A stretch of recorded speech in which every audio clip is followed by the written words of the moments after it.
Welcome to the deep dive. Today we're cutting through the complexity of, well, turning a piece of rural property into a predictable revenue stream. We're looking at creating a really meticulous step-by-step checklist for any landowner out there who's thinking about leasing their land for hunting access. That's right. And for a lot of people, this land isn't just an asset, it's a legacy. But it's also a controlled source of income that's just waiting to be optimized. But the process itself, it's rigorous, right? It's not as simple as just putting a sign up. Not at all. It demands a ton of precision. I mean, you're dealing with access, liability, long-term contracts. It's serious business. So our mission today is to just extract those essential non-negotiable steps from the sources. We're looking at the pitfalls, the requirements, even surprising things like specific liability coverage details. Exactly. The goal is that you, the listener, are completely prepared to navigate this whole process. Think of this as the prep work before you even think about listing the property. Okay, but before we go any further, we have to get the big caveat out of the way. The crucial one, it's in all of our source material, and it's so important. This deep dive is about best practices. It's about the process. It is not legal advice. Right. When you're dealing with contracts, with liability, with land use, you absolutely must talk to a qualified attorney.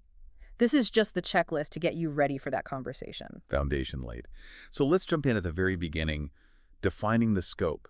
Before you even talk to a potential hunter, the landowner has to get their own expectations straight.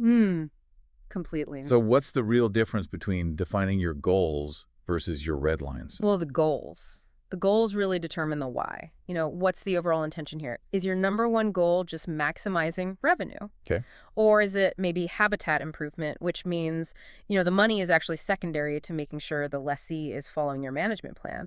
Because it's your land, that's step one. What do you prioritize? And once that's clear, then you get into the nitty-gritty of the lease type itself. Yeah, and you have to get incredibly specific. You need to decide on the impact level you're okay with. Is this for, say, specific game only, whitetail and turkey, for example? Or is it just any legal game is fair game? Exactly.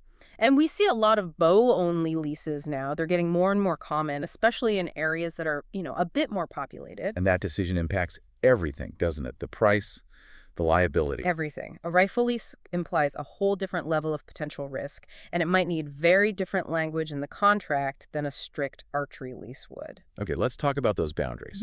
The sources make a really big deal about differentiating between just general rules and these red line issues. These red lines are the deal breakers, right? The things that if they happen, the relationship is just over. It's over instantly. It's the requirement that fundamentally protects the landowner's main reason for owning the land in the first place. Like what? Give me an example.